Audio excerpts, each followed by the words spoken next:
तमाने अली बांकुर समाने में इबादत कान थी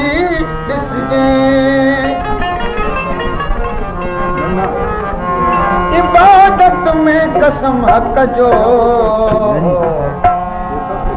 शहादत कान थी ॾिसजे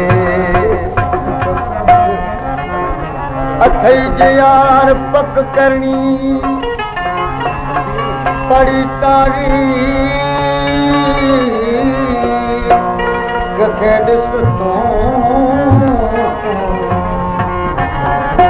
ख़ुदा जे घर के बंदे जी विलादत कान थी ॾिसजे शायर थो चवे फुटबॉल टिकण खे बनाए छॾे मुठूं चट दाढ़ीअ खे वधाए छॾण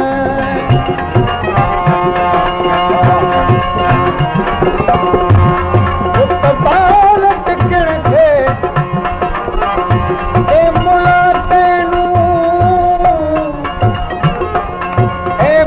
तेनू सचवा खां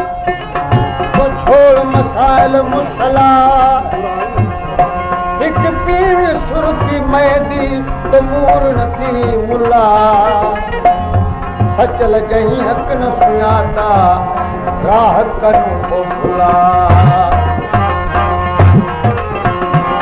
फुटबॉल टिकण खे बनाए छॾण दाढ़ीअ खे वधाए छॾण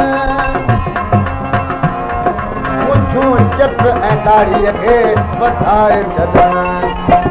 वरी उनखे नबीअ जी सुनत चवण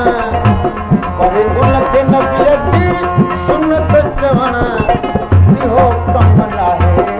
अशराफ़त जो इक़रार करे इनकार करण इक़रार करे इनकार करण इहो कमु नाहे अशराफ़त जो कई बखन बखन वरी मुकरी वञण कई बखन बखन वरी मुकरी वञण इहो कमु नाहे अशराफ़त जो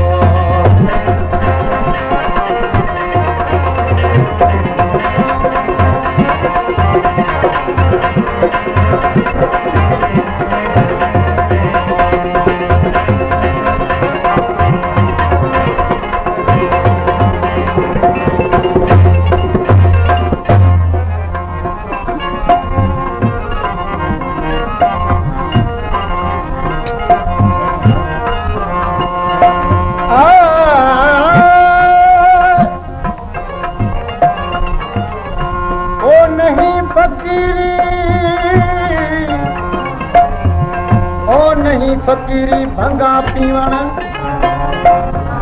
दर दरनाद बजावण हूँ ओ नहीं फकीरी कानिया मारण हंसकर लोक हिसावण हूँ नहीं फकीरी किस्ता चावण नहीं फकीरी किस्ता चावण दर दरनाद बजावण हूँ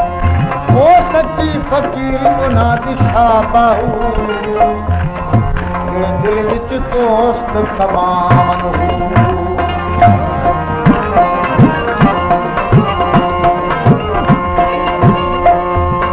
कुल इल्म जो शहर रसूल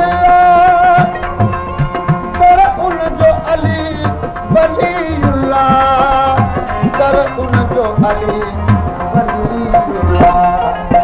छॾे दर खे वञी दीवारूं टिपण छॾे दर खे वञी ओ दीवारूं टिपण इहो कमु नाहे अशराफ़त जो इक़रार करे इनकार करण इक़रार करे इनकार करण इहो कमु नाहे अशराफ़त जो बखन बखन वरी मुकरी वञण